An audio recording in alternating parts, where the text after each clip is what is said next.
Assalamualaikum warahmatullahi wabarakatuh. Bapak Ibu guru ingkang kula hormati, ugi kanca-kanca ingkang kula tresnani. Ing kalodhangan punika keparenga kula ngaturaken pidhato singkat impen iki. Langkung rumiyin sumangga kita ngaturaken puji syukur dumateng ngarsanipun Gusti ingkang Maha Agung ingkang sampun paring kanugrahan dumateng kita sedaya saengga kita taksih pinaringan kasarasan saha katentraman. Ing proses urip ora ana sing instan. Akeh dalan sing kudu dilewati kanggo mujudake cita-cita kasebut. Ora setitik dalan sing tajem sing kudu kita lewati. Ayo padha gunakake wektu kanthi wicaksana. Aja buang wektu kanggo perkara sing ora ana gunane.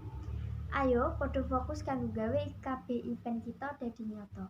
Amarga banjur kita bakal diarahake menyang dalan sing bener kanggo mujudake pangarep-arep lan senajan kita gagal nggayuh impen kasebut aja nyerah. Ana paribansan sing unine ora ana rotan dadi oyot. Tegese yen apa sing dicita-citakake biyen ora bisa digayuh menawa Gusti Allah duwe rencana liya. Mungkin apa sing digayuh wektu iku sing paling apik kanggo kita. Mekaten ingkang saged kula aturaken mugi saged paring manfaat saha kirang langkungipun nyuwun ngapunten. Wassalamualaikum warahmatullahi wabarakatuh.